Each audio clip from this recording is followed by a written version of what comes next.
finalement, ce qu'on a souhaité faire auprès de la Société du Grand Paris, c'est proposer notre capacité à nous adapter à la complexité de ce projet. Et c'est pour nous un premier pas majeur vers d'autres couvertures du même type. Il n'y a pas de mots, finalement, on parle de pharaonique, de gigantesque, mais c'est vraiment un projet assez extraordinaire pour la région Île-de-France.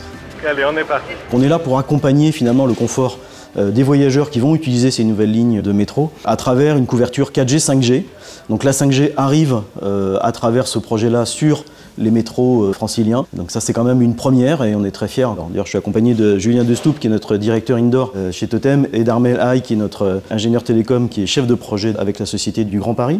Et donc notre rôle à nous, c'est de nous adapter à ce domaine qui est extrêmement complexe. Il est complexe parce qu'il est en construction. Il est complexe intrinsèquement, puisque ce sont une suite de tunnels, de gares. C'est complexe aussi parce qu'une fois en exploitation, il va y avoir des trains qui vont circuler de manière plus nombreuse, à des plus grandes vitesses et avec plus de monde à l'intérieur. Donc tout ça, ce sont des complexités pour les opérateurs. Et nous, Totem, nous sommes là pour mettre en place les infrastructures qui vont permettre finalement aux opérateurs, malgré tout, de diffuser leurs signaux et d'avoir ce niveau de service qui est celui, encore une fois, qu'ils vendent à leurs clients.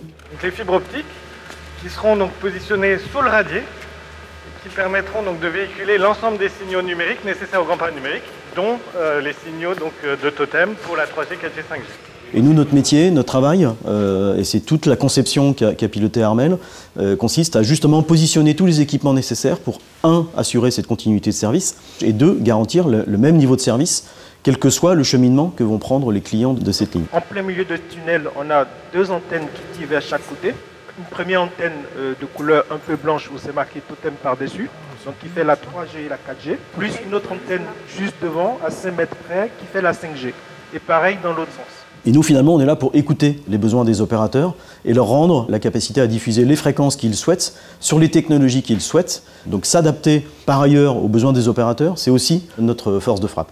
Il faut aussi permettre aux opérateurs d'intervenir en sécurité. Un des projets novateurs à l'intérieur du projet lui-même, c'est ce qu'on va appeler un mode BTS Hôtel. C'est-à-dire qu'on a, avec la Société des Grands Projets, choisi 3 salles techniques mises à disposition dans le domaine et qui vont permettre aux opérateurs de localiser dans ces 3 sites, et uniquement ces 3 sites, leurs propres équipements, leurs baies radio. Ce qui fait que dès lors qu'ils auront de la maintenance ou des évolutions à faire sur leurs équipements, ils n'auront qu'à aller dans ces 3 salles et évidemment pas du tout se balader dans le domaine complet sur les rails ou dans les gares. Donc, mais c'est ça notre savoir-faire, c'est ça le savoir-faire d'une towerco comme Totem, c'est d'être capable d'intégrer ces différentes dimensions, d'écouter ces différentes parties prenantes. Moi je crois que le mot le plus fort qui nous guide depuis qu'on a été sélectionné par la Société des Grands Projets, c'est le dialogue.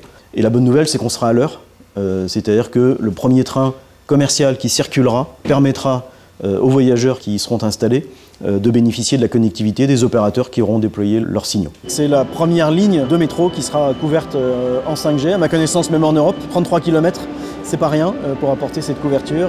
Le Grand Paris Express s'est annoncé pour fin 2025. Nous, on sera prêts même en 2024 et on attendra l'ouverture commerciale.